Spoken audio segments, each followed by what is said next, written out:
COVID pandemic, according to AFR podcaster Sandy Rios. How Hollywood is beginning to think that he's so handsome.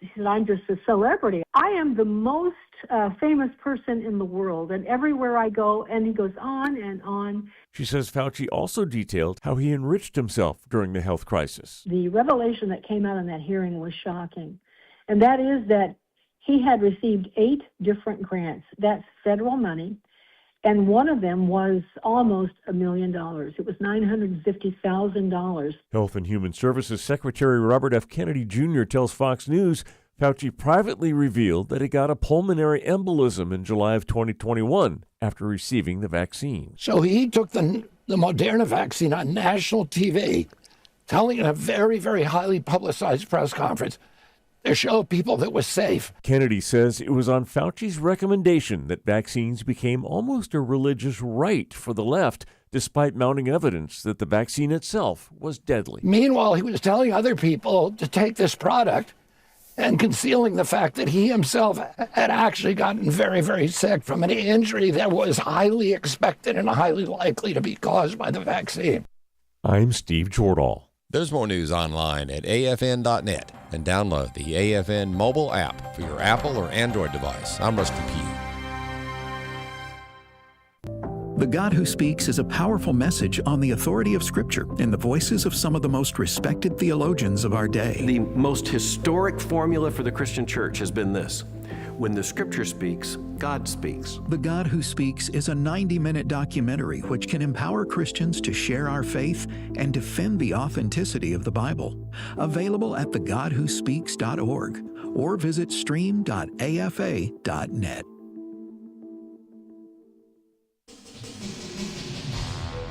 This is Trivia Friday. The number to call with your question or your answer to a question is 888-589-8840. A fellow who recently swallowed a dictionary. He said it was the sorest his throat had ever been. Thesaurus. Oh, really, Tim? The world's shortest commercial flight is only 47 seconds. And we don't have time for stowing.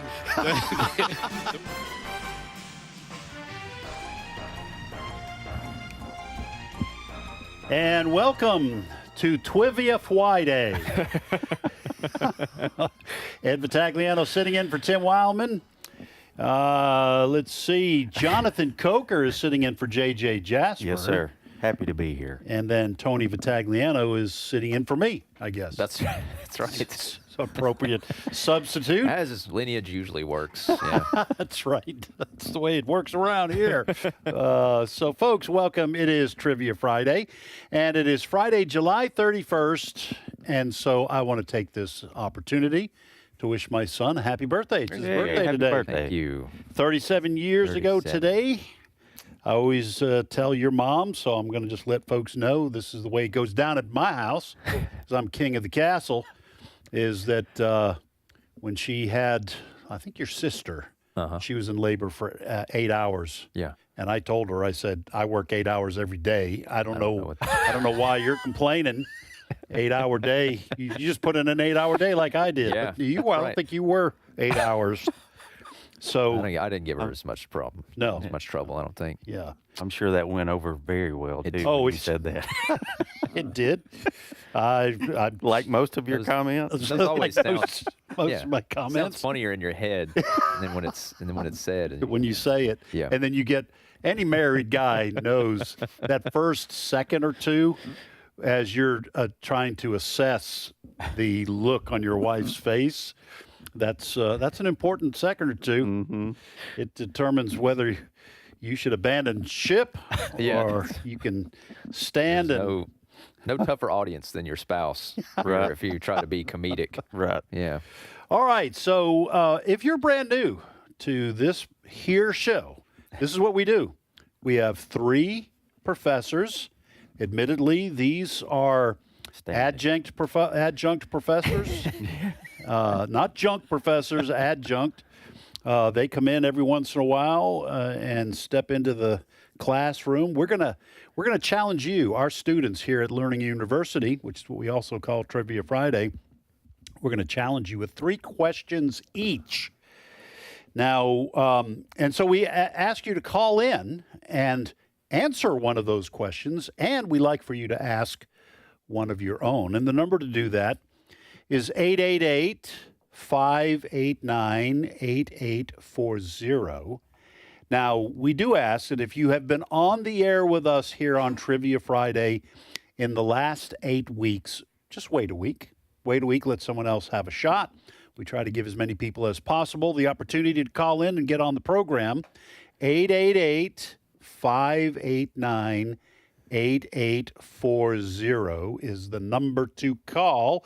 We do ask that you be 11 years old or older to call. We do have that lower threshold. You can be as old as you want to get on, as long as you can be understood on the air. You can call in 888-589-8840. Now, Jonathan, one of these original 9 questions is special. What is special about it? Well, it's special because if you hear a certain sound, which is, then that means you have answered the mystery question. And if you answer that question correctly, then we will send you this T-shirt, our new Learning University T-shirt. Mm-hmm. And if you're watching on stream.afa.net, you can actually probably see it. Probably. Yeah. Tony, hold that thing up. Yeah. Hold that up to one of the cameras here. That's what it looks like. It's a good-looking shirt. It is. A few months old, I think. Brand new design. If you'd like to take a look at it, and let's say you're not watching the video stream, you can go to resources.afa.net, resources.afa.net. Search for Trivia Friday. I think you could just search for Trivia Friday T-shirt, maybe. Mm-hmm. Anyway, you'll see it. The picture will pop up. You can buy one. You don't have to, I was going to say try your luck. We don't go for luck around here. But you can buy one. Yeah. Yep. It's dignified, regal. Look at that. Oh, it is. Yeah. It's regal. It's a regal T-shirt. And by the way, as JJ frequently says, now JJ's out of pocket as well as Tim, but JJ typically says, as we get to this time of the year, we are approaching now the Christmas season. It is tomorrow starts August. Mm-hmm. So, folks, you want to get some of your Christmas shopping done early, you can buy a T-shirt. It's a good stocking stuffer, or you can find something else at resources.afa.net as you begin the laborious process of buying for everybody. Just around the corner, 5 months away. Yeah. All right. I think we've done all the housekeeping we normally have to do. By the way, Jonathan is going to be picking up the callers and introducing them to the show, welcoming them to the show. I'm going to start off with my questions, then Tony, then Jonathan, okay, and then we'll go to the phones. So here are my 3 questions. Question number 1, German archaeologist Heinrich Schliemann, I just like saying that, Heinrich Schliemann discovered the ruins of what famous ancient city? German archaeologist Heinrich Schliemann discovered the ruins of what famous ancient city? And he also discovered the Ark of the Covenant in the Lost Ark, I think, and it did not end well for him. But. Yeah, that's right. He had a little problem with his face after peering in. So, by the way, it was a city that archaeologists thought was just mythological. And Heinrich Schliemann discovered that it was not mythical at all. All right, second question is a multiple choice question. I have one of each question. I have a multiple choice and then a true false. So multiple choice question, how many whiskers are there in the average beard? Is it 300, 3,000, 30,000, or 300,000? How many whiskers are there in the average beard? I don't know who counted this out. Yeah, people are. It's going to be different for everybody, right? Like I have a bald spot in my beard right here. I've known since the age of 13 how many's in a full beard. So. That's an easy one, huh? How many whiskers are there in the average beard? Okay. 300, 3,000, 30,000, or 300,000. Tony, I'll never forget when you played basketball. Did you play in junior high too? or just high school? 8th grade. Yeah. 8th grade. Yeah. He joked about some kid that was on the team for another school. This was a kid in the 8th grade who had a full beard or something similar. And Tony said, I think that guy comes to play basketball when he gets off National Guard duty. Yeah. Because he was just that. Leaves his factory job, play basketball. Yeah. For the 8th grade. For the 8th grade. All right, my true-false question. Baby Ruth candy bars, we may have had this in the past. Baby Ruth candy bars were named after the daughter of a president and not baseball player Babe Ruth. Is that true or false? Baby Ruth candy bars were named after the daughter of a president and not baseball player Babe Ruth. Is that true or false? All right, you're up, kid. All right, my first question is, what color is the sun actually when it is viewed from space? What color is the sun actually when it is viewed from space? My second question is, this famous World War II movie came out in the early 1960s about the Normandy invasion and featured an all-star cast of Henry Fonda, Henry Grace, Richard Burton, Robert Meacham, Sean Connery, and the one and only John Wayne. Oh, what was the name? encroaching What on was your the name of territory. that movie? There was more. There was more than that, but I was just picking out the big names. My third and last question, what year did the game Pong come out? This was presented to me by my daughter. What year did the game Pong come out? This is from Stella? Yes. This is the best question ever then. Yeah, there you go. Yep. All right, you're up. All right, here we go. My three questions. Number one is, which wireless technology is named after a Viking king? It's a common technology that we all use today. Which wireless technology is named after a Viking king? Second question is a true-false. Al Capone had a brother that was a prohibition officer. Is that true or false? Al Capone had a brother that was a prohibition officer. His brother Hal. Is it Hal and Al? Hal and Al. Yeah, no. It's a good guess. That's not it. All right. Question three. So I just got back from my 2-week tour of America. So some of my questions will be American history type questions. So that's what my third question is. What battle during the Civil War had the biggest number of casualties in a single day? What battle I think I know this one. during the Civil War had the biggest number of casualties in a single day? You don't have a John Wayne question? I have no John Wayne questions today. That's very unusual. Yeah. Unusual. Well, I didn't, like I said last time, I didn't have any last time, so I didn't want to be, one-dimensional here. Came back from his trip a changed man. Yeah. I don't want to be one-dimensional, so I'm exploring other questions. He's a dynamic person. Very You step dynamic. into Jonathan his Coker. office and you'll know. Yeah, He's very, very dynamic. There is more to life than John Wayne. I'll tell you what, if you take a look in his office. Well, you need to at least give a little bit of. Well, I'm just looking at about 3. There's a license plate that says Duke. Yeah. A giant picture of John Wayne. That's from there's probably something else Green there. Berets, isn't it? Yeah. Yep. Yeah. Anyways. And there are some wrestling play action figures and a countless number of deer antlers. heads and antlers. So, all right, Jonathan, take us to the phone. Here we go. Going to the phones. First, we have Tom calling from Tennessee. Tom, welcome to Trivia Friday. Hey, thank you for having me on. I really love your show. Well, thank welcome you, to be on. Tom. Appreciate that. Where do you live in Tennessee? Chattanooga, home of WUIE. All right. All right. Yeah. Chattanooga. We got a station out there. All right. I'm having a problem where I live in Chattanooga. I live in a independent living place, and they actually ring a cowbell before prayer, giving thanks for our lunch.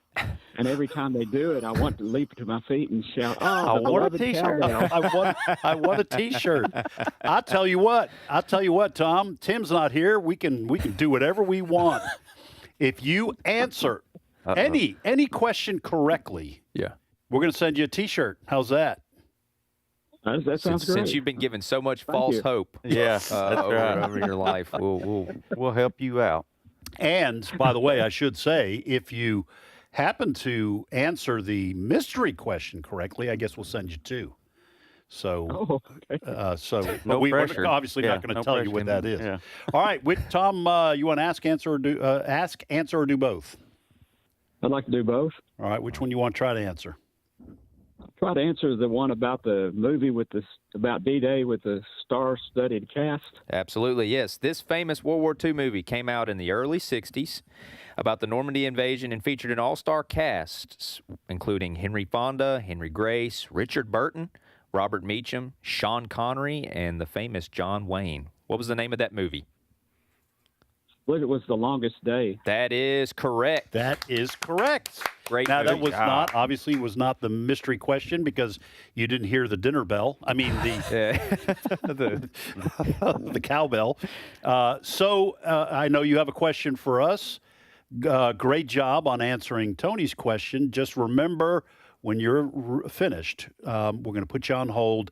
Stay on the line. Cindy Roberts will get your information. And Tom, we will send you a Trivia Friday T-shirt so you no longer have to be disappointed when you realize the bell is only for lunch, for meal.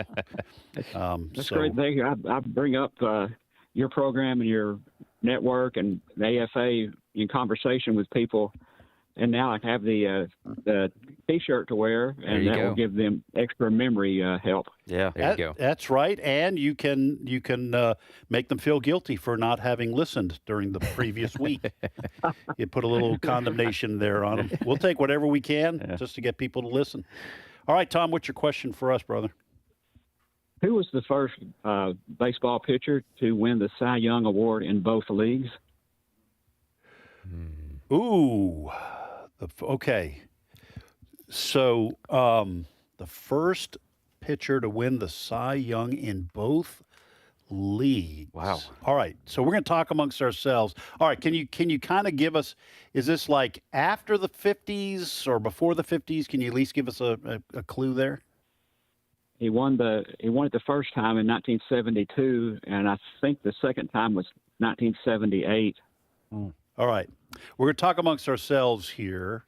Do you guys have any idea? Oh, you probably don't, Tony. When you said talk amongst ourselves, I just was like... when you say talk amongst yourselves, you mean you. Yourself, and I. Do you know? No, I don't keep up with baseball. I watch it periodically, but I honestly don't even have a guess. All right, I do have a guess. I am not sure that this is a player who played in both leagues. Just this name just kind of popped up. And so I'm going to say Steve Carlton. Yeah, I think he got one from the Phillies when he was with the Philadelphia Phillies. I don't know about the American League. Anyway, other than that, I think you've stumped us, Tom. What's the answer? Hey, it's his first name is pronounced two different ways. I heard it for years as Gaylord Perry. Oh, Gaylord Perry. And then, lately I've heard people saying Gaylord, but I don't know which is. I think Gaylord's actually correct. That's why we always pronounce it. Did he win with the Atlanta Braves? Who did he win with? Won it with Cleveland and San Diego. Okay. And with Cleveland, his earned run average was 1.7, and with the San Diego Padres, I believe it was 2.8. Wow. Okay. So he had a wonderful ERA. Both years. All right, and Tom. Go ahead. Spitball pitcher. Yeah, I was thinking. I knew there was something. I was going to say a knuckleballer, but so he used a spitball. I didn't think that was legal. Well, it's one of those things that's not legal, but he used it anyway. It's kind of like it's a game of skill. It was the 70s. To not get caught and. Kind of like insider trading in Congress. Kind of, it's not legal, but people do it anyway. Yeah. All right, Tom. Yeah, it's like, Go ahead, sir. I was going to say it was cheating, but since they were doing it right in front of everybody, I think they didn't think it was. They didn't really cheat. They didn't really treat it that way, and he only got thrown out of one game his whole career. Wow. He claimed that a lot of the time he didn't even put anything on the ball. He just had a good breaking ball, and and the batters thought he was doing it, so it was this mental thing. His reputation preceded him. All right, Tom, I'm going to put you on hold, brother. So good work in answering. That's a great question. God bless you. Good baseball question. And Cindy Roberts will get your information, and we will send you a Learning University T-shirt. All right, Jonathan. All right, next we're going to go to Texas where John is listening. John, hold on. What happened? Hang on. There we go. All right, John, you're on Trivia Friday. All right. Greetings from John, formerly of Cut and Shoot. Yes, sir. But I live in Tyler now. So Okay. Anyway, and just wanted you to know, pass along to Tim and JJ, that I'm such a big fan. I have all these trivia questions, and if I get on every 8 weeks, I've got trivia questions until November of 2091. Wow. Wait. You want to send some of those to us? You mean you have recorded all the questions we've ever used? No. I found these questions. You haven't used them yet. Oh, to ask us. Yeah. Okay. All right. Okay. That's why I said if you want to send some of those to us, that'd be awesome. Sometimes I struggle with these. And John, I got to tell you, brother, you need to go to the mall or something, or go to a movie. This is too much, man. You got more questions than we do. All right, brother. You want ask, answer, or do both, John? Oh, I want to do both. All right. Which one you want to answer? Let's do a little history. The one where the most casualties of the War of Northern Aggression. All right, John, that's my question. It is, what battle during the Civil War had the biggest number of casualties in a single day? What is your answer? I believe that's Gettysburg. I'm sorry, John, but that is incorrect. I had that written down. Yeah, just remember the one caveat I said there was in a single day. Now, did Gettysburg have the largest total? Gettysburg was the largest total, but that was a 3-day battle. Yeah. This was a single-day battle that I'm looking for the answer to. All right, but you were on the right track, John. Yeah. So good on you. What's your question for us? Yeah. All right, let's stay with a little bit of history. Who was the Secretary of War when the U.S. Camel Corps was established in 1855? 1855, the Secretary of War. Yeah, I had I had a question similar, true or false questions if we actually use camels. And that's true. Yeah. We did. They brought camels over because they thought they could handle the heat better and some of the... I saw an episode of some Western show. It was a Western. I don't want to say. I can't remember what it was. I don't think it was like Bonanza or something. But it was about some creature that was terrorizing farmers. And it turned out to be a camel. Camel. And I'll never forget that because they try to kind of ramp up the mystery of it. Yeah. And it was just a camel that had gotten loose from the Camel Corps, but the people weren't familiar with camels. They didn't know what it was. They try thought to it was draw a monster. picture of it. You're like, something's wrong with this person drawing a picture. Just draw a straight line, buddy. And it's just, I'm telling you, it had humps all over it. And a long neck and a small head. And it was spit. It spit on me. I don't know who the Secretary of War was. Secretary of War. I don't even have a bad guess. 1855. It has. I'm guessing it's probably somebody, at least we would know. All right, is it someone who wound up being a famous general in the Civil War? No. All right. Okay. Yeah. Then I think you got us. Yeah. What's the answer? Oh, okay. I got to comment on it right after this. The answer is Jefferson Davis. Oh, okay. All right. Yeah, he was the president of the Confederacy. Mm-hmm. Yeah. Okay, so what's the comment? Well, the comment is the reason the Camel Corps was disbanded was because it was abandoned because the Civil War began. Mm-hmm. Oh. Okay. And they used the Camel Corps in the Southwest, right? Texas and the Southwest? Yeah. Yes, out in the desert areas of Texas all the way to Arizona. but they abandoned them because they needed the manpower and supplies and money to go fight in the war. Okay. I think there was actually a movie from the 70s called Homps, HAWMPS, it was kind of a halfway comedy as they tried to train troopers, cavalrymen, to use camels. And it's, I don't think was very popular, but I do remember seeing that because it was just interesting to me. All right, John, thank you so much. Appreciate you, brother. Yeah, great question. And so I'll tell you what, we're going to go ahead and take our break. It's Trivia Friday. Ed Vitagliano, Jonathan Coker, Tony Vitagliano. It is the number to call is 888-589-8840. We have a number of folks in the queue. Kim, Kathy, Stella, Neil, Chris. We will come to you when we come back from our break. We will reset our questions and then go back to the phone lines. Again, you're listening to Trivia Friday on the American Family Radio Network. We'll take a short break and we will be right back.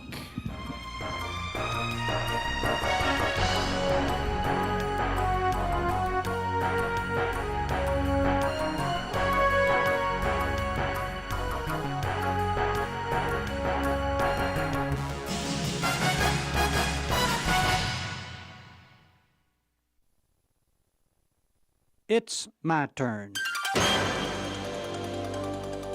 Here is your host for My Turn, Don Wildmon. Let me share with you a father's prayer that I wrote many, many years ago. Dear God, I need your help to be the kind of father I should be. Hear my prayer. Help me, Father, to be more interested in the things my children are interested in.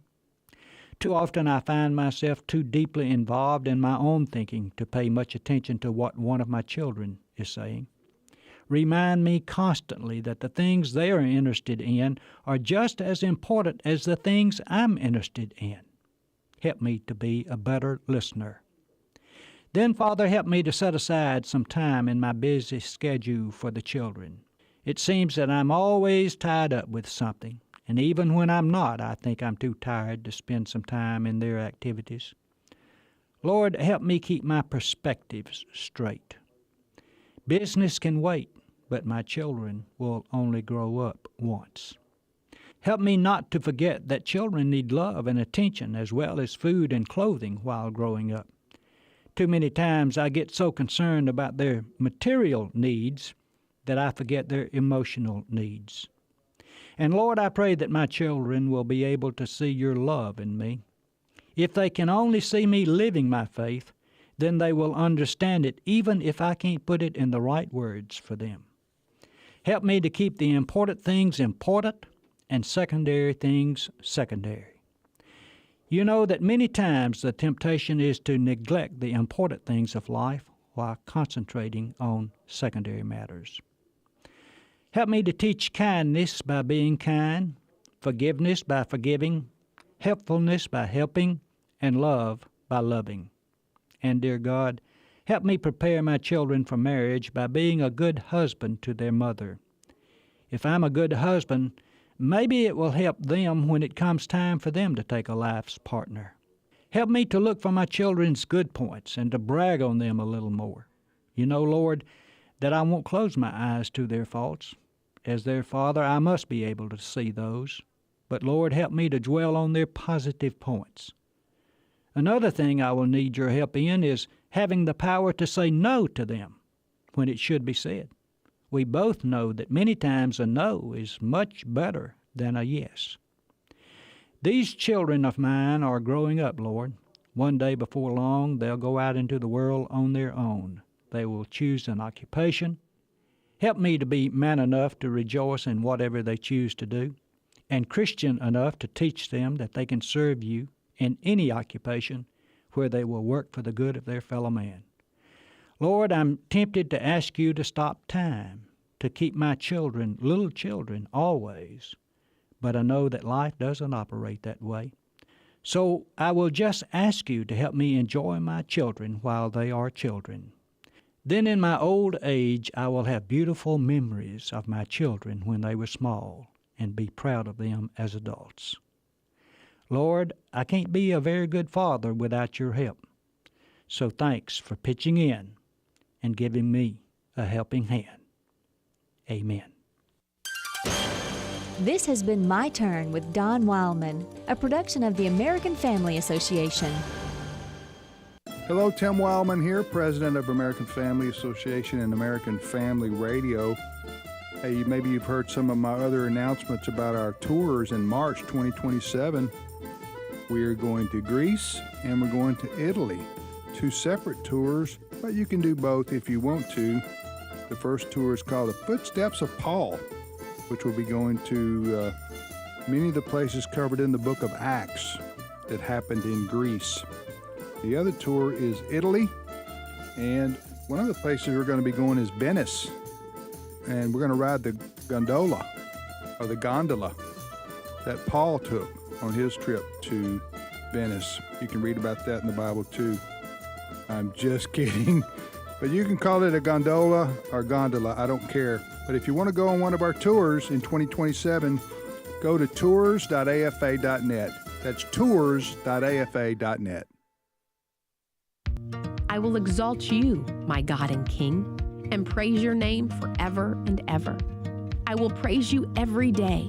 Yes, I will praise you forever. Great is the Lord. He is most worthy of praise. No one can measure his greatness. Psalm 145, 1-3.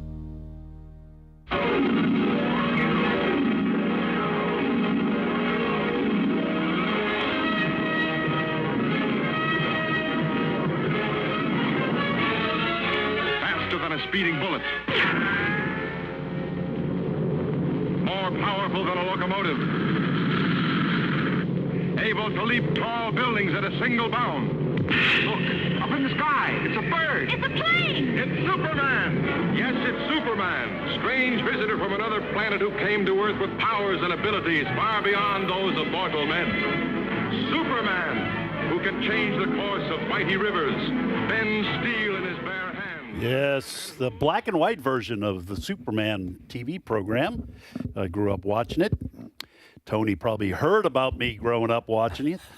Was that the one that you pulled the towel off the rack because you were you watching Superman? No, that was Batman. Okay. So now I got to tell the story. Oh, I hate telling the story. No, I loved. We lived in San Diego, California, when the TV show Batman came out, and I flipped over Batman. And so we were having supper, and the dining room was right off the dining room was the utility room with a washer and dryer, and there was a bathroom adjacent. So my mom said, "Eddie, did you wash your hands?" No, so I had to go wash my hands. And while I was drying them off, I remembered how Batman and Robin would climb up the sides of a building. So I grabbed onto the towel rack and put my feet on the wall and was talking to Robin. You know, if you get the Joker, and talk about Joker, that Joker came out of the wall, and I launched backwards into the cabinet where the sink was, and made a racket. And, of course, my parents came running in, and my dad, you talk about flipping. My dad flipped out, and he said, "What did you do?" And I, seriously, folks, this just shows you why you should never try to lie, because you're not going to get away with it. I told my dad that I had one hand on one towel and grabbed the wrong towel and pulled the towel rack out of the wall. And my dad, for one of the only times he did not yell at me for doing something wrong, he just bust out laughing because I was 8 years old, and the very idea of me pulling the towel rack. I didn't know my own strength, Dad. You know how it goes. So that's how that happened. So it was Batman, not Superman. All right. Okay. Folks, it is Trivia Friday, so we will come back to the phones as soon as we repeat our questions. Nobody's taken a shot at any of mine. Here's my first question. German archaeologist Heinrich Schliemann discovered the ruins of what famous ancient city? Second question, a multiple choice. How many whiskers are there in the average beard? 300, 3,000, 30,000, or 300,000? And then a true-false question. Baby Ruth candy bars were named after the daughter of a president and not baseball player Babe Ruth. Is that true or false? Tony, you're up. My first question is, what color is the sun when it's actually viewed from space? My next question is, what year did the game Pong come out? And since I'm having someone answered one of my questions already, I'm going to throw in a substitute question. Which king of Judah was struck with leprosy on his forehead and had to live in isolation the rest of his time? Wow. All right. I don't know the answer to that. All right, you're All up, right, John. here are my three. Question one, which wireless technology is named after a Viking king? Question two is a true-false. Al Capone had a brother that was a prohibition officer. Is that true or false? And question three, we had somebody take a stab at it, but they were incorrect, is what battle during the Civil War had the biggest number of casualties in a single day? Yeah, my own question. That would make, if it is true, I don't know the answer to it, folks. That would make for some awkward family get-togethers for Al Capone and his brother. Yeah. What you drinking there, Al? What you got? What you got there? Oh, nothing. Hope it's milk. Mind your own business, Hal. All right. All right, let's go. We'll go back to the phones. North Carolina, where Kim is calling. Kim, welcome to Trivia Friday. Good morning, fellas. Good morning. Good morning, Kim. Where do you live in North Carolina? I live in Greenville. Okay. Greenville, okay. Greenville. Yeah, it's about an hour or so east of Raleigh. Okay. All right. All right, Kim, you want to ask, answer, or do both? I would like to do both, please. All right. Excellent. Which one you want to try to answer? I am going to answer one of your questions, the Babe Ruth question. All right. Here's the question. Baby Ruth candy bars were named after the daughter of a president and not baseball player Babe Ruth. But is that true or false, Kim? What say you? It is true. It is 100% Well done. true. Well done. Baby Ruth Cleveland was the daughter of then President Grover Cleveland, and that's who the candy bar was named after. I think we did have this before because I didn't know that was the case until I heard that. I always thought Baby Ruth must be named after Babe Ruth, but that is, as you said, not correct. Did you have to look that up? I think I learned it from your show. Oh, okay. All right. From listening to y'all. Okay. It was like one of the only two questions I knew without looking up today. So Okay. All right. Well, hey. Well, listen, you were absolutely spot on. Good for you. What's your question for us? We know that Ronald Reagan was an actor before he became the governor and the president. Which Western TV show was Ronald Reagan on? That's a good question. Yeah, and I've Ooh. seen that before, I think. All right, we're going to talk amongst ourselves, Kim. Well, I'm going to actually talk to Jonathan because Tony has no idea. Okay. Was it, you think it was Wagon Train? It could have been. That's before your time, too. But Yeah, but I watch all those. Yeah. All right, I can Kim, was remember he a regular on it?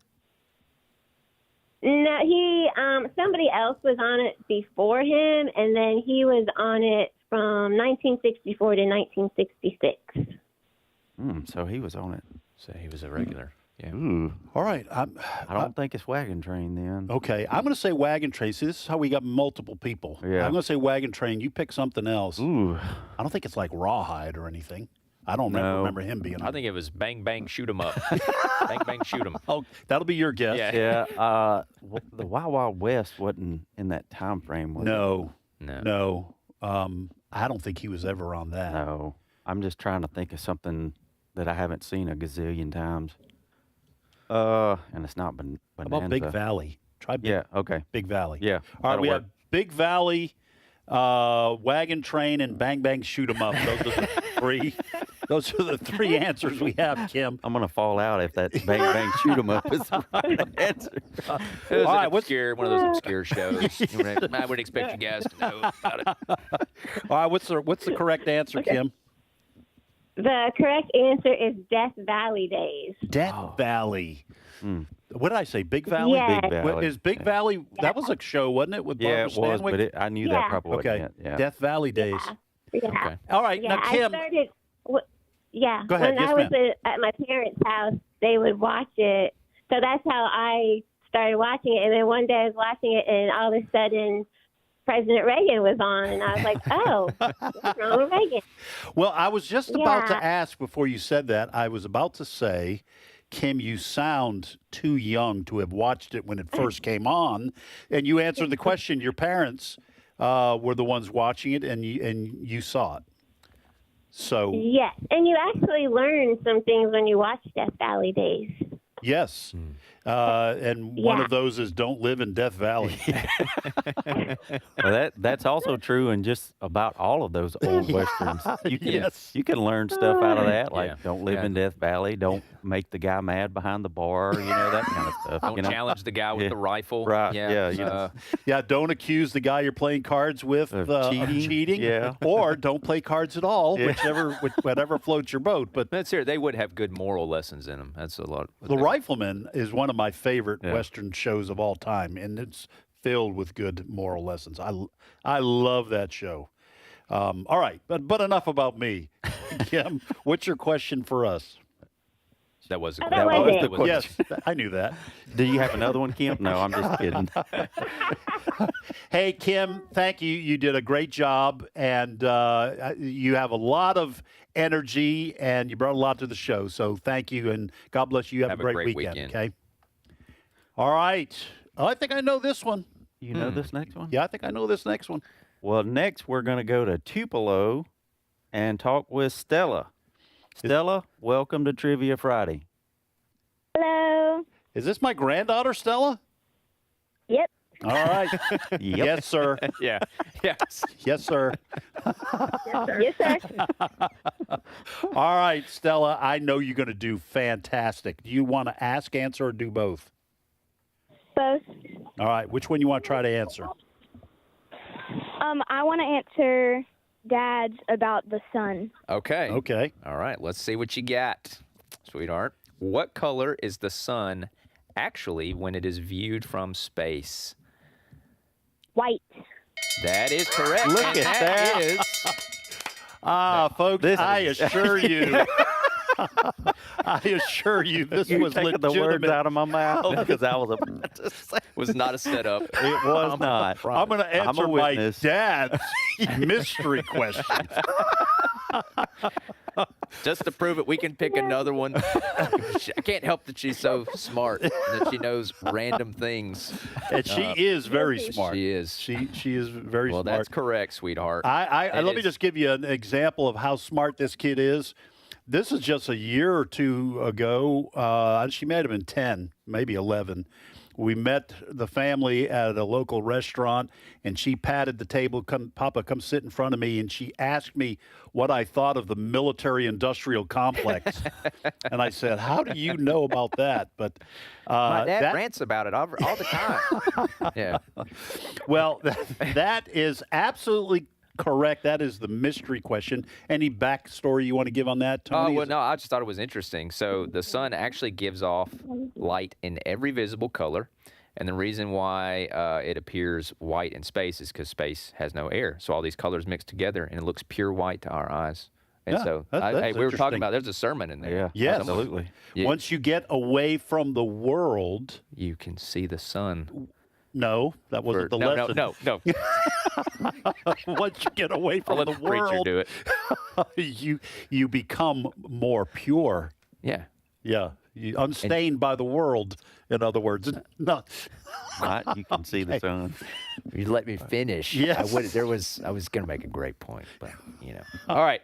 All right, Stella. So what's your question when for you're us? finished with us on the air, make sure. No, we don't have to say. We don't have to get your information.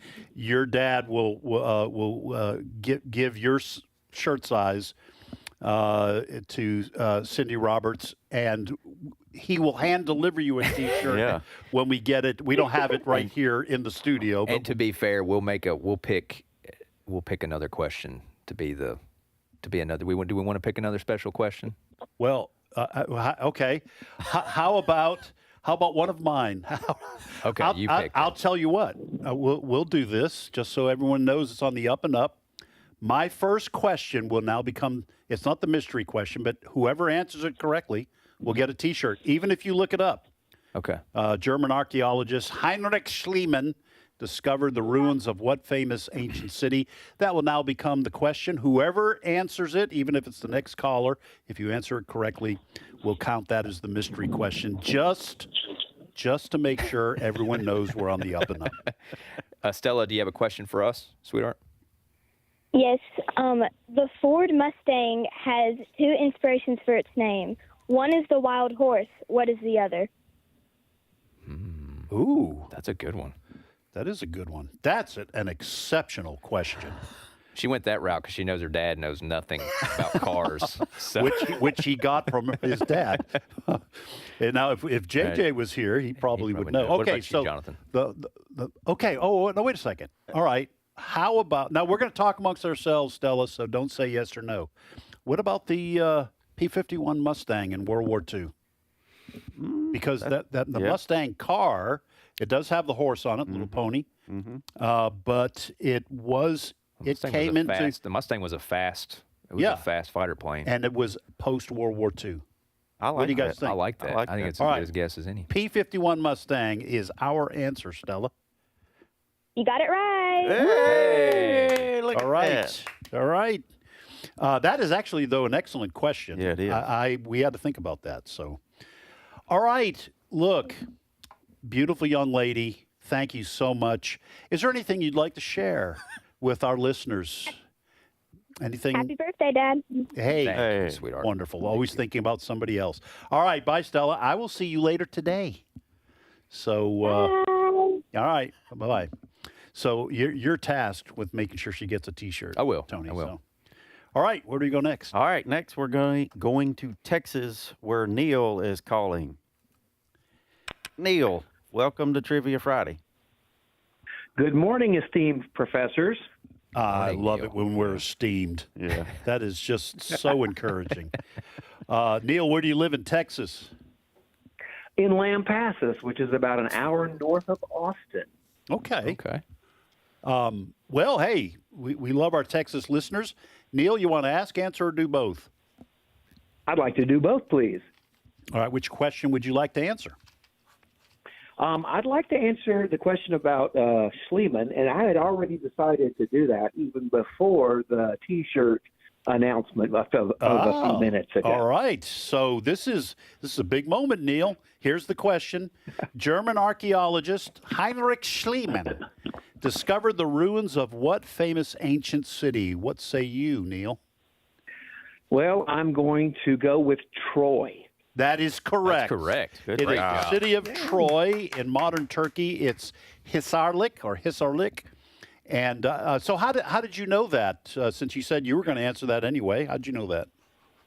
Well, my mother was a school teacher, and she was a big fan of archaeology and exploring in Egypt and all this other stuff. So that's how I know about Troy being discovered by Schliemann. All right. Do you have as much fun pronouncing his name as I apparently do every time I? Well, I backed off on the first name. I just was able to phonetically write down Schliemann. So yeah, it is a fun name. All right. Well, wonderful job, Neil. And you have a question for us, but please remember that when we're finished with you on the air, we'll put you on hold, and then Cindy Roberts will get your information. Tony, unless you want to hand deliver a T-shirt to Texas, we will get your information and send you a T-shirt. And folks, that means the mystery question has been officially answered, and frankly answered twice. So, all right, what's your question for us, brother? Okay, here's the question. What do Glenn Campbell, Captain and Tennille, John Stamos, and Charles Manson have in common? Okay.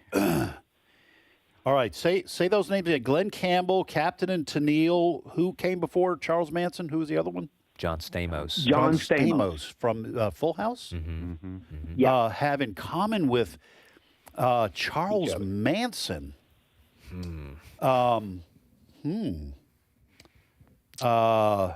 So we've got two.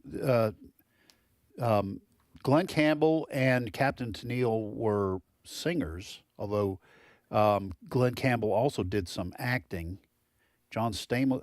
Do you guys have any clue about this? I guess would be like they're, like maybe all could play the drums. I don't know, because John Stamos, I think, did that. But Glenn Campbell did. Glenn He was a Campbell, well, guitar he was player, like wasn't a he? really good musician in general. So Okay. that's a Captain guess. Tennille. Boy, Yes. But Charles Manson. Yeah. I don't know. Yeah, I don't know either. That's the only thing I can come up with. It's got to be that they Something else, I'm sure. I don't know. I think you got us, Neil. This is a very interesting Two question. eyes, 2 ears, one mouth. That's a better guess than I Yeah. have. Sorry. All right, what is your answer? Go ahead. The answer is they were all either performers with the Beach Boys or highly associated with the Beach Boys. Charles Manson? Yeah. All right. Let me run them down real quick. Okay. So Glenn Campbell replaced Brian Wilson, the leader of the band, when he had a nervous breakdown on the way to a concert in Houston. And so he was a Beach Boy for about 6 months while they found somebody else. And of course, Campbell was a great vocalist. Oh yeah, and he was a highly sought after session musician in Los Angeles, and that's how there was that connection. So he was a Beach Boy for a little while, and both Captain, whose name is Daryl Dragon, and Tony Tennille were also members of the Beach Boys backup band. Each of them played piano and sang, and that's how they met. Okay, now first of all, what was Captain's real name? Daryl Dragon?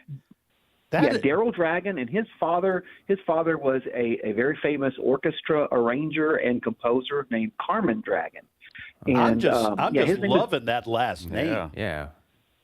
I'm using And that the in thing a novel. He was prone to wear captain yachting hats on stage, and Mike Love, the lead singer of the Beach Boys, gave him that nickname, Captain. So that's their association. Okay. And she actually has the distinction of being Tony Tennille has the distinction of being the only beach girl actually to perform as part of their touring group. So then we have John Stamos, and he's just a mega fan, and he kind of utilized his famousness to have the Beach Boys appear in 3 different episodes of Full House. Right, I remember that. And he's also a drummer. Somebody said he was a drummer, and he is. And he's performed with them. He's recorded with them, and so he's got a really big connection with them. All right. So now what we all wanted. What we've all waited for here. Okay. So within the Beach Boys, you only had one guy who actually knew how to surf, and he was kind of the playboy of the group, and his name was Dennis, and he was the drummer. Anyway, so Dennis was driving home one day, and he found these 2 lady hitchhikers he picked up. Well, they happened to be members of Charles Manson's cult. And after Dennis Wilson, the drummer, met Manson, who he fancied himself kind of as a musician and a writer, they moved into Dennis's house. They actually kind of invaded his house. Lots of property damage, drug use, and other shenanigans and stuff like that. So he had to kick them out. But the lasting legacy is he did write a song that the Beach Boys reworked and released. It's called Never Learn Not to Love. And so the Beach Boys actually recorded a Charles Manson song. So there's the connection. That is, first of all, that is a deep dive. Yeah. I will say. Yeah. But that is phenomenal. So the Beach Boys recorded a song written by Charles Manson?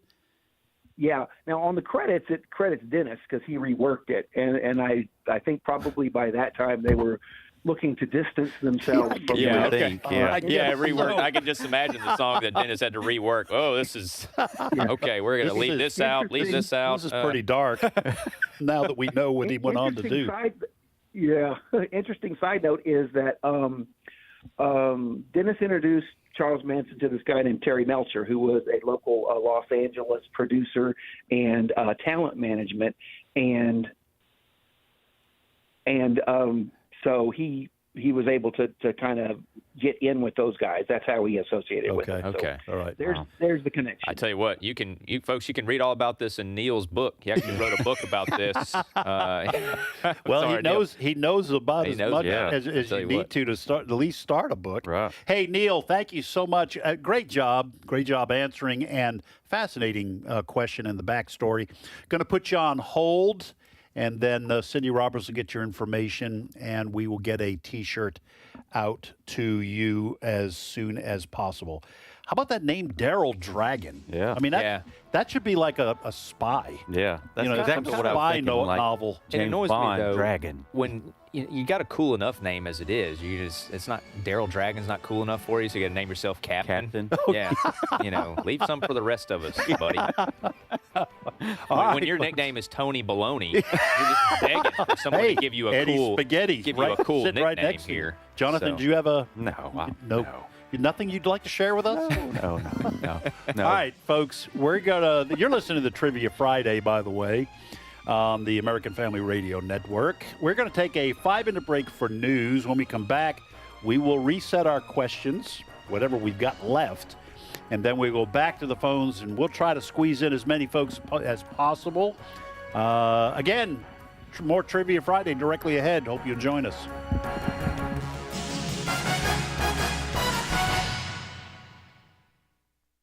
The views and opinions expressed in this broadcast may not necessarily reflect those of the American Family Association or American Family Radio. Faith, family, freedom. American Family Radio.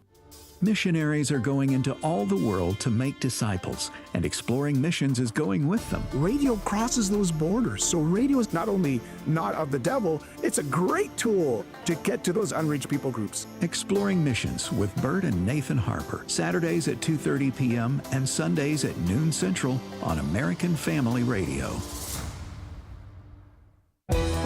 This is American Family Radio, a listener-supported ministry of the American Family Association.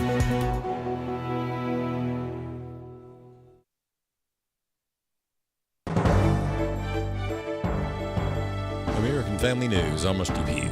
President Donald Trump said Thursday that a deal has been reached for Hamas to disarm and Israel to withdraw its forces from Gaza, but many hurdles, conditions, and long timelines remain. The White House announcement comes 9 months after a U.S. brokered ceasefire was signed. U.S. officials suspect Iran-affiliated hackers may be responsible for the cyber attack this week that impacted more than 30 community water systems in Minnesota. Former State Department anti-terrorism senior advisor Morgan Wright explains how this was attempted. Obviously, we're engaged in a war right now with Iraq.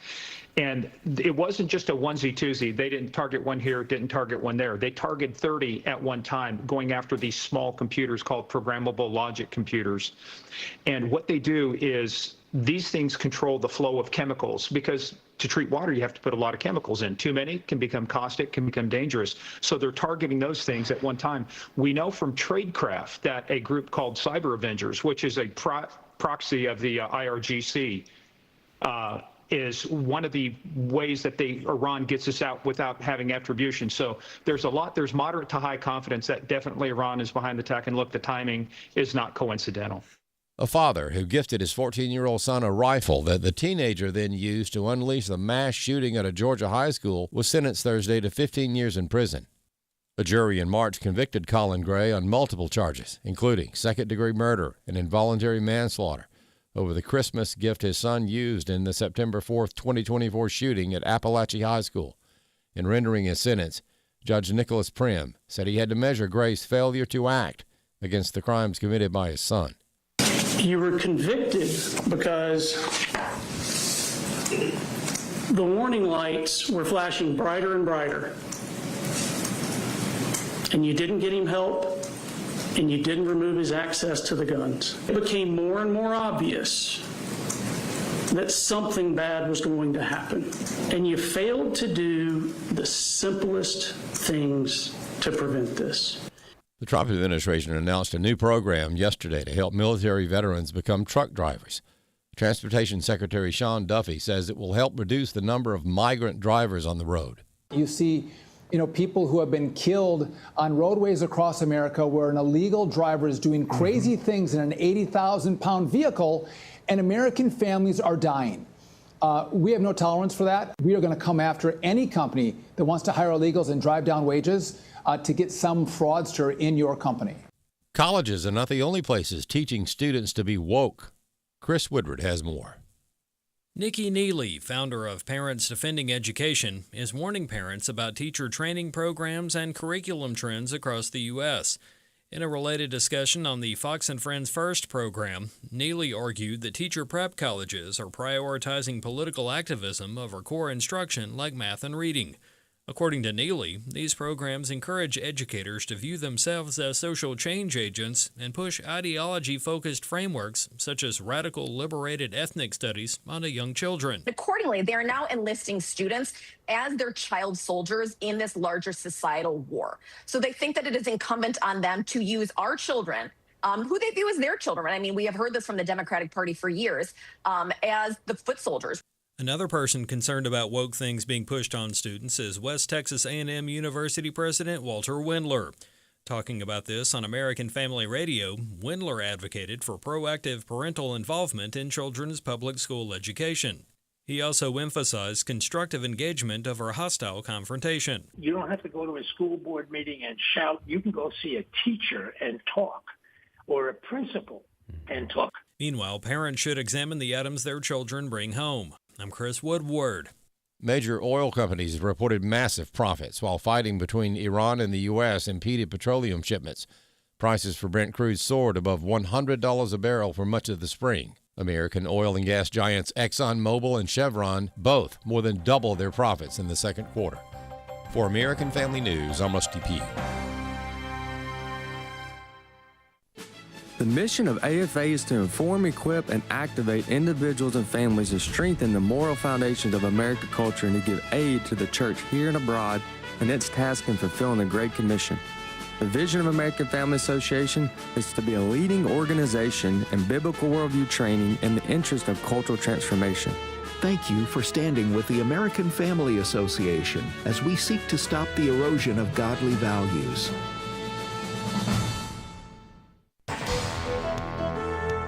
This is Trivia Friday. The number to call with your question or your answer to a question is 888-589-8840.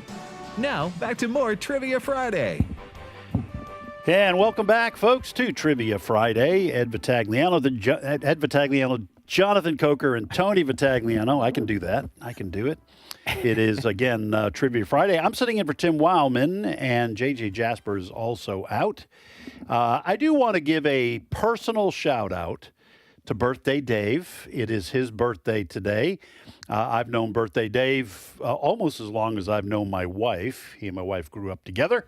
He's a longtime listener, and I won't get into why we call him Birthday Dave, but it is his birthday, so Birthday Dave, happy birthday to you. Same day as my son. All right. Happy birthday, Dave. We are going to reset our questions, maybe not for the last time, but certainly to start off this last segment. So I've had 2 questions answered. I have 1 remaining, but I will add 1. Unlike Tim Wildmon, who adds nothing, if he can get away with it. Nothing. Here's my 1 remaining original question. How many whiskers are there in the average beard? It's multiple choice. I'm sure many of you are saying thankfully. 300, 3,000, 30,000, or 300,000. And I will add this question. Over half of the world's population lives on a single continent. What is it? Which one is it? Over half of the world's population lives on a single continent. Which one is it? All right, Tony. So my last original question is, what year did the game Pong come out? And my added question that I threw in there, which king of Judah This is a Bible question. Which king of Judah was struck with leprosy on his forehead and had to go live in isolation the rest of his reign, or the rest of his life, I should say? All right, Jonathan. All right, nobody's answered any of mine, so I still have my original three. I thought they were boring. I thought they were pretty easy. Apparently not, or interesting. Anyway, question one: which wireless technology is named after a Viking king? Question two is a true or false. Al Capone had a brother that was a prohibition officer. Is that true? Is that true or false? That's the best I got. And question three is, what battle during the Civil War had the biggest number of casualties in a single day? All right, we're ready. Let's go back to the phones, Jonathan. All right, we're going to go to Texas where Kathy is calling. Kathy, welcome to Trivia Friday. Hi, how are you? Hey, Kathy. Great. Where do you live in Texas? I live in Magnolia. Okay, and I'm going to tell y'all right out, I am a adjunct history professor. All right. So I love it when y'all talk about adjunct professors. Are you actually an adjunct history professor? Yes, I am. Oh, all right. Well, hey, we have a celebrity. We have a real professor. Yeah, a real professor's really on us now. Adjunct or otherwise, you got one over on us. Well, where are you an adjunct professor at? It's Lone Star Community College. Okay. In Montgomery County, Harris County. All right. Can I just ask you a question, Kathy, Professor? Sure. Yeah. What's your opinion on how much history young people know when they come to college? Actually, you might be a little bit surprised because it's not bad. I mean, they know a lot, especially the dual credit high school kids. Okay. They know a lot, like they've heard of Patrick Henry, and they know about a lot of, like Pearl Harbor. I mean, they really know a lot more than what is being projected, I believe. Okay. All right. Well, I'm actually happy to hear that. Yeah. So, all right. So, Kathy, ask, answer, or do both. Well, I'm going to do both, and I'll give you a big guess which question I want to answer. Okay, this is going to be the Civil War question? It is going to be the Civil War question, which actually happens to be one of the questions on my final that I give. Oh, wow. This says well, I feel special now. Highly of so it's not only I better know the answer. No, not only special ed on the show, but special Jonathan. Yeah. All right, Kathy. All right, so here's the question. I'm going to give it to you. I know you know the answer, but I'm going to say it for everybody else listening. What battle during the Civil War had the biggest number of casualties in a single day? That would be Antietam. That is correct. Excellent. Okay. Excellent. Either Kathy or Jonathan, what is the total, the number of deaths? Kathy, would you like? I have a number in front of me. My Would you like? gosh. If you don't know, I can tell I it. honestly don't remember. I don't remember. So go ahead. You can. What I found was 22,717 total casualties in a single day. And that's not. I thought 30, so I was close. Yeah. That is getting shot with either dying by cannonballs or lead balls going ripping through your body. Yeah, that's horrifying. I won't take too much time. My road trip, we stopped there at Antietam, and it was, I don't know. I think I said this the other day, but it's just like it's a different feeling when you're sitting there, just sitting thinking. The North was here, the South was here, shooting at each other, bodies. Right. It's just, and I think, I'm not 100%, but I'm pretty sure that's where, if you've seen a lot of old photographies or pictures from the Civil War of the bodies, that's from Antietam, if I'm not bad mistaken. Oh, because you wouldn't have a lot of photography at the time. That's right. I think right before that, and I may be getting this confused with Gettysburg, but I don't think I am. Right before that battle, they knew it was coming. Mm-hmm. And there was a photographer that had came there to do the aftermath, the before and the after of that battle. And that's where you see a lot of those pictures of the Civil War is from that battle of Antietam. Wow. Excellent job, Kathy. What is your question for us? Okay, so the question for you, if I can get this correct, there were two names. The Germans had invaded the country of Ethiopia in North Africa, and they were liberated by the Allies. What was the other name for Ethiopia? You mean in the Bible? No. This is World War II. Sorry. Oh, okay. Okay, no, it's okay. Sorry about that. Yeah. Okay. well, okay. So the Germans invaded Ethiopia. Oh no! All right. Let me tell you. Okay, so let me clarify so I don't look like a complete moron.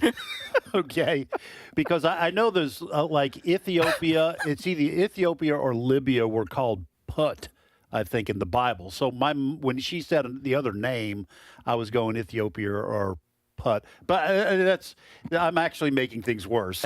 So, all right, the other name for Ethiopia, I'll probably kick myself at this. I'm not sure I know this. You guys know? Okay.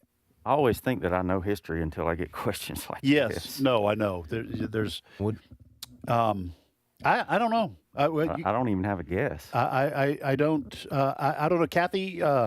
What's the answer? I think you slumped us. It's Abyssinia. Abyssinia. Okay. Yeah. Okay. Now I just have to, because I like that name. Yeah. Okay, Kathy, I am going to make a claim here that's going to sound ridiculous, but I think there is a bit from the Three Stooges where the name Abyssinia is used, because one of them, I'm pretty sure this is from the Three Stooges, where one of the Stooges says to the other, Abyssinia. And it was like a play on the word Abyssinia. And I didn't think about that until you gave us the name of Ethiopia. So, wow. All right. So the name Ethiopia does appear in the Bible. Is Abyssinia, do you know how that came to have that name as well? I do not. I did. I totally forgot. I just heard that question and kind of just grabbed the phone and so didn't put a whole lot of thought into the question I was asking you. Oh, that's okay. So, I didn't put a lot of thought into the answer. So, all right. Well, thank you, Kathy, and seriously, thank you for teaching our young people and getting them up to speed on the very important subject of history. I love history. Jonathan and Tony both love history, but we need real experts, and that's where you come in. Yeah. So thank you so much. So the Abyssinia was not actually in the Three Stooges. It was a famous and tragic season 3 finale of MASH. Abyssinia, Henry. So it was not a Three Stooges bit. Well, it's funny you should say that, because I also Googled it, and it says the phrase Abyssinia in relation to the Three Stooges is a classic piece of 1930s slang that they frequently use as a pun for "I'll be seeing you." Okay. Just exactly what I said. Well, young fella. my AI says. All right. All right, hey, we need to get back to the phones, and let's just forget about this little challenge that I had for my son to try to embarrass me on national radio. That's all right. All right, we're going to go to Arkansas, where Christina is on the line. Christina, welcome to Trivia Friday. Hello. Hey, Christina. Where do you live in Arkansas? Hi. In Traskwood. What is it? Traskwood. Traskwood. We need our resident, Mr. Tim. Yeah. I'm asking where they all live, and I have nothing to say he would afterwards. Know. He would know somehow. He knows Arkansas. He would know. Tim would be saying, "Isn't that right near the lake so-and-so where where highway takes a left?" Yeah. So, all right, well, great. Traskwood sounds like a very nice place to live. Would you like to ask, answer, or do both, Christina? Just answer. Okay. Which one do you want to try to answer? The Viking King. Ooh, okay. All right. Now, that's what I'm talking about. Now they're starting to answer. That's what I'm talking about. All right, so here's the question. Which wireless technology is named after a Viking king? Bluetooth. That Bluetooth, is correct. yeah. Wow. Good Christina, job. I didn't know the answer to that. I had to ask Jonathan during the break. How did you know that? Did you have to look it up, or did you know that? No, my son came back from Jordan after he was deployed over there with a tattoo on his arm that looked like a Bluetooth symbol. And he says, no, it's actually the symbol of the king, a king from Norway, Viking king named King Bluetooth. Yep. So, Wow, that's so. What did the tattoo look like? The top part of it looked like the Bluetooth, but on the bottom it was kind of different. Yeah, because our Bluetooth is like blue and it's got I don't know, squiggly line or what? Not squiggly line, but straight line through it. But, Yeah. it just looks slightly different than our Bluetooth, but enough to where I recognized it. Okay, wonderful. Well, so Christina, you don't have a question for us, you said, right? No. Okay. Well, thank you for being on with us, and please thank your son for his service. You may have more than one member of the family who has served our country, but please tell him that the professors of Learning University said thank you. That's right. Okay, Christina, have a wonderful weekend. By the way, so just real quick, the symbol that we have for Bluetooth is a Nordic H and a Nordic B for Herald Bluetooth. That's where we get that. Okay. So that little symbol right there. Yes. I'm looking on my phone. Yes, I'm that is curious. a Nordic, Nordic H and a Nordic. Do you have any of the background as to why that name was picked? Yes, because he has.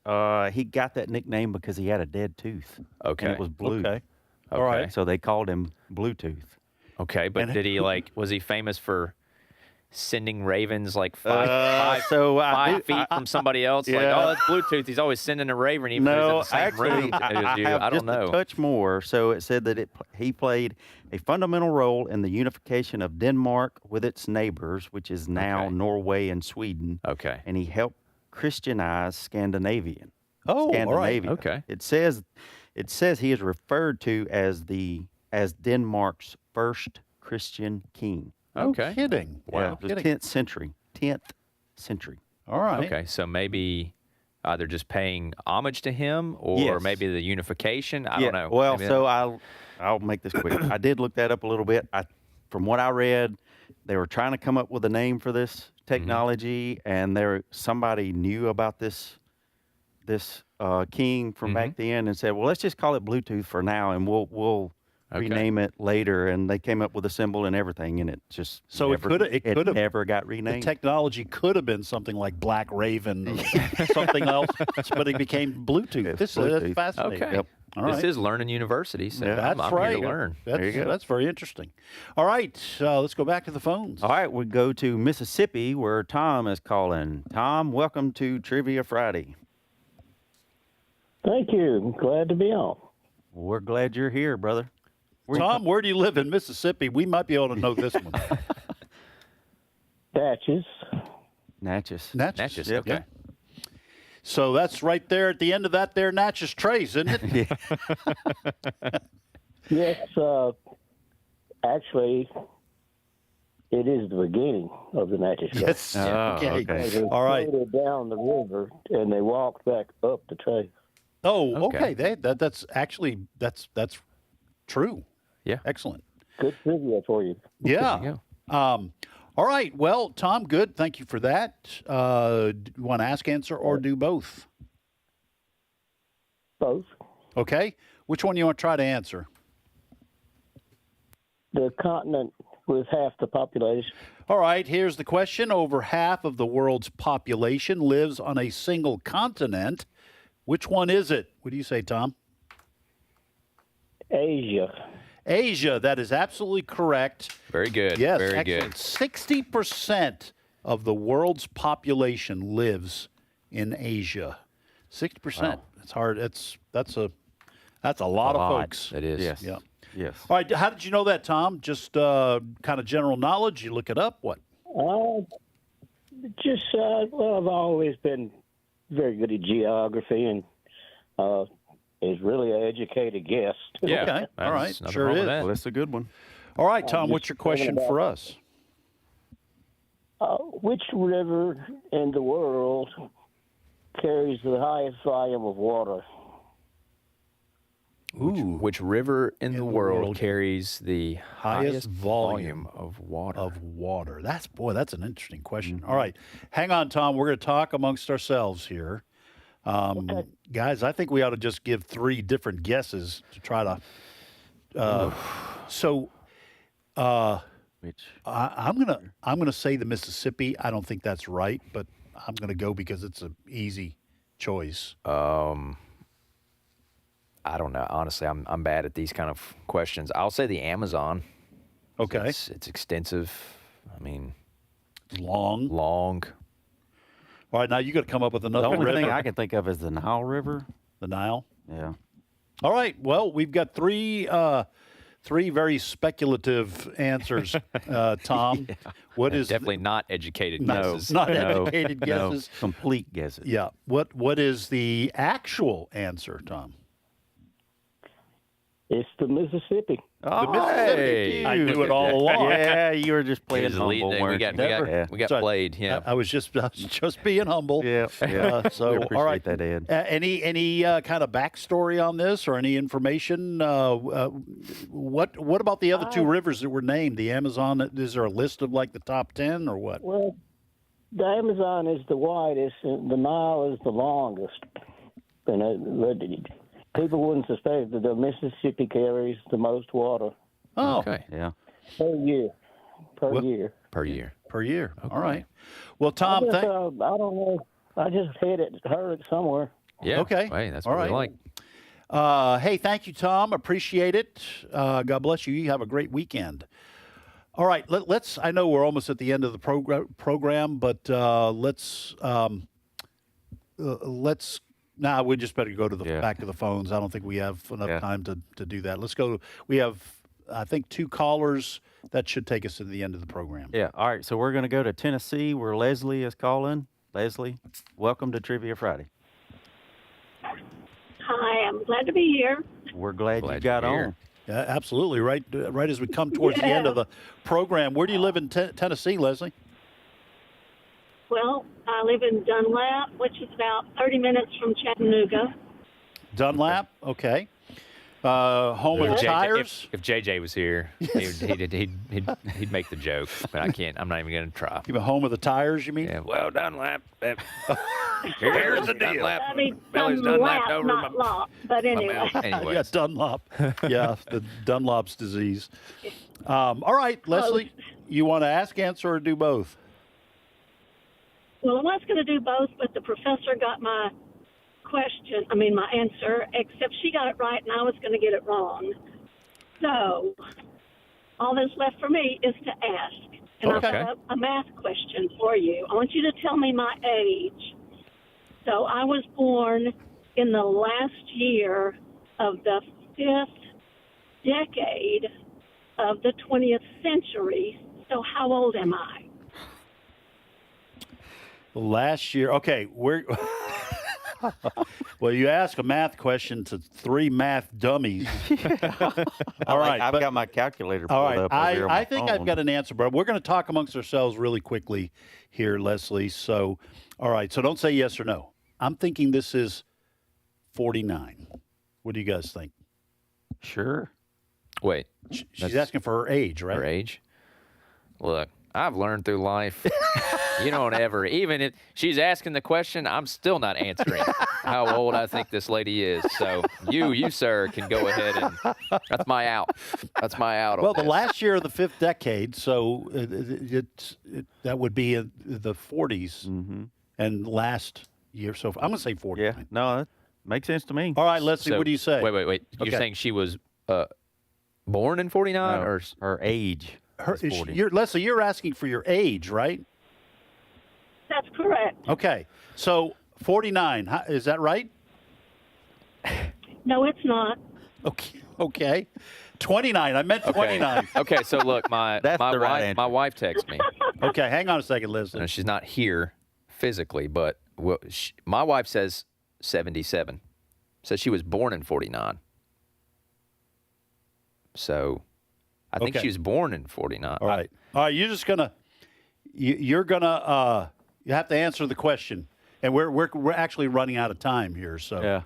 Okay, so the last year of the fifth decade is actually 1950 because decades end in a zero, don't they? Okay. And I see. so I was born in 1950, and so I'm 76. 76. Okay. Okay. okay. All right. I had this. I was just thinking randomly of a century. I apparently wasn't thinking at all. I didn't even try. When I heard your answer, I was like, that sounds good to me. All right. Hey, Leslie, we are out of time. Thank you so much. That was a great question. It was. And you just asked the wrong guys. God bless you. Have a wonderful weekend. All right, we got to give the answers to our remaining questions, guys. All right, so how many whiskers are there in the average beard? 300, 3,000, 30,000, or 300,000? I say 30,000. I say 3,000. It's 30,000. 30,000 whiskers in Maybe the average 3,000 in yours, Jonathan. It is. It's only 3,000 in mine. That's all I've got left. Mine, what year did the game Pong come out? Pong came out in November 29th, 1972. And then which king of Judah was struck with leprosy on his forehead? I don't know this. Was Uzziah. Uzziah. So he burned incense when he wasn't supposed to. Okay. And Azariah. You know how that goes. Oh, yeah. You don't want to do that. Yeah, I don't want to do that. All right, my only question was a true false. Al Capone had a brother that was a prohibition officer.